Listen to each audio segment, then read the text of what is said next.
Le gouvernement gabonais réaffirme son ambition de transformer en profondeur l'économie nationale à travers un vaste programme de réformes destiné à moderniser la gestion des finances publiques et à stimuler une croissance durable. Portée par la montée en puissance des pôles de croissance et la valorisation locale des ressources, l'économie devrait atteindre 6,5% de croissance cette année, selon les prévisions officielles. Il y a une volonté politique ferme pour relever l'économie gabonaise. Donc, pour ça, il est impératif de miser sur les secteurs productifs, l'agriculture, l'élevage, la pêche, en veillant surtout pour la pêche qu'il n'y ait pas de pillage de leurs ressources halieutiques, à l'instar de beaucoup de pays africains. En 2024, le pays d'Afrique centrale a enregistré une progression notable avec une croissance de 3,4% contre 2,4% en 2023. Une performance largement soutenue par le dynamisme du secteur secondaire en hausse de 10,7% et celui des services 2,4%. Pour 2026, le projet de loi de finances table sur une croissance encore plus ambitieuse de 7,9%, principalement tirée par le secteur hors pétrole. Le gouvernement introduit également le budget base zéro, une méthode qui oblige chaque administration à justifier l'utilité économique et sociale de ses dépenses. C'est possible. Je crois qu'ils sont sur la bonne voie avec le président Oligui Nguema. Donc, il faudra les encourager à encore aller plus loin pour que le Gabon se relève réellement et puis que le Gabon rayonne dans toute la sous-région.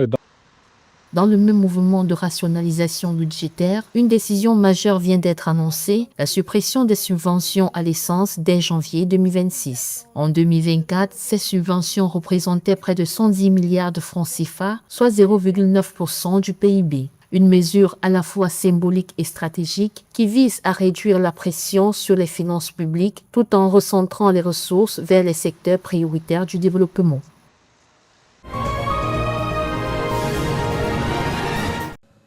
L'aéroport international de Douala, premier hub aérien du Cameroun et plateforme qui concentre près de la moitié du trafic national, s'apprête à connaître une transformation majeure. Le 12 novembre 2025, un avant-projet de rénovation du terminal passager a été présenté lors de la 136e session du conseil d'administration. Ce programme de modernisation, estimé à 95 milliards de francs CFA, vise à augmenter la capacité d'accueil et à aligner les infrastructures sur des standards internationaux. L'infrastructure aéroportuaire seule ne suffit pas. Il faut améliorer à l'aéroport de Douala l'infrastructure numérique, l'infrastructure digitale. Il est inconcevable qu'un aussi grand aéroport n'ait même pas de connexion Internet pour les passagers.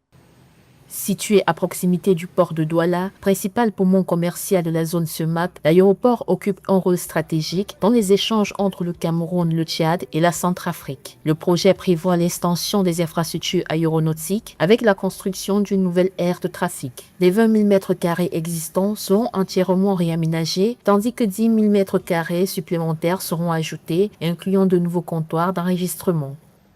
Les passagers en transit en ont besoin et ça ne coûte pas aussi cher que ça une connexion Internet dans un aéroport, mais ça augmente la compétitivité et la qualité des services offerts par cet aéroport. Les travaux devraient débuter au second semestre 2026 pour s'achever en juin 2028. À terme, la capacité annuelle de l'aéroport passera de 1,5 à 2,5 millions de passagers, renforçant l'ambition de Douala de devenir un hub régional incontournable. La 4e édition du Forum sur le commerce et l'investissement Royaume-Uni-Afrique francophone de l'Ouest et du Centre s'est clôturée ce 13 novembre 2025 à Lomé après 2 jours d'échanges intenses autour du thème « Le succès engendre le succès ». 600 délégués issus d'une dizaine de pays ont pris part à cet événement, symbole du renforcement des partenariats et de la confiance mutuelle entre le Royaume-Uni et l'Afrique francophone. Le partenariat puisse vraiment se renforcer pour que, effectivement, nous puissions donc ensemble avoir une coopération exemplaire, une coopération qui pourra faire envier d'autres personnes. Donc, vraiment, merci beaucoup pour ces 2 journées. Depuis son lancement en 2022, le forum a généré plus de 2 milliards de livres sterling d'échanges et d'investissements. Cette édition a également accueilli la 2e cérémonie annuelle des prix d'excellence en Afrique francophone qui a récompensé 10 catégories de leaders, entreprises et institutions pour leur contribution au développement économique et à l'innovation sur le continent. que ça ne soit pas juste un forum, qu'après ce forum, qu'il y ait des engagements de la part des États, également du côté du secteur privé, par rapport à tout ce qui est prévu dans le planning de travail. Le prix, comme je le disais tout à l'heure, est une reconnaissance, la reconnaissance d'une vision, la reconnaissance également pour un travail de fourmi qui est vraiment abattu par l'ensemble de l'équipe d'Askai, partant du management jusqu'au personnel. Au thème des travaux, les participants saluent la vision partagée d'une coopération plus inclusive et tournée vers l'avenir. Le UK francophone s'impose désormais comme une plateforme stratégique où se dessine une Afrique francophone compétitive, connectée et ouverte sur les opportunités mondiales. Depuis Lomé au Togo, Stéphane Mafia pour Africa 24.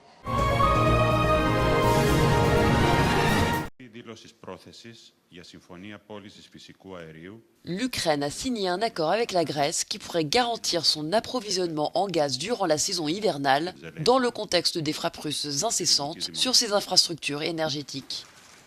À l'issue de la rencontre à Athènes entre Volodymyr Zelensky et le Premier ministre grec Kyriakos Mitsotakis, les deux dirigeants ont annoncé la signature d'un accord portant sur la livraison de gaz naturel liquéfié américain à l'Ukraine par la Grèce de décembre 2025 à mars 2026. Η Ελλάδα, έτσι για να το πούμε πολύ απλά λόγια, καθίσταται ένας πάροχος ενεργειακής ασφάλειας για την πατρίδα σας. Και αναμφίβολα όλες αυτές είναι καταλυτικές εξελίξεις στον δρόμο για την οριστική απεξάρτηση από το ρωσικό φυσικό αέριο. Γιατί η Ευρώπη θα σταματήσει να αγοράζει ρωσικό φυσικό αέριο, το οποίο δεν θα μπορεί πια να εισέρχεται μεταμφιεσμένο στην Ήπειρό μας. Volodymyr Zelensky a exprimé sa reconnaissance envers la Grèce, mais aussi envers les États-Unis. Домовленість щодо постачання газу в Україну. Фактично, щоночі зараз росіяни завдають ударів по нашій інфраструктурі. Найбільше по енергетичній інфраструктурі. Cet accord intervient après l'annonce de projets énergétiques majeurs entre la Grèce et les États-Unis. L'objectif est de créer un corridor permettant de transporter le gaz naturel américain depuis les terminaux grecs vers l'Europe centrale et l'Ukraine. Après Athènes, Volodymyr Zelensky est attendu à Paris et à Madrid.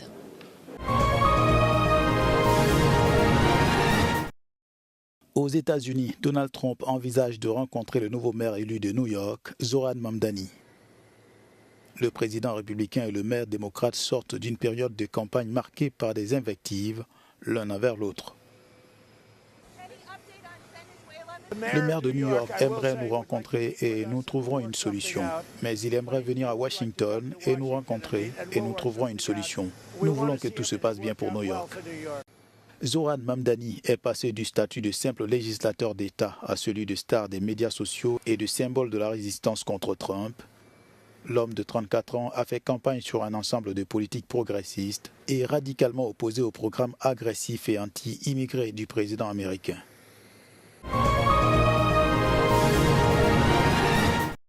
La Confédération africaine de football, CAF, a annoncé les sélections finales pour les CAF Awards 2025, des sélections dans lesquelles les joueurs marocains sont pressentis dans de nombreuses catégories.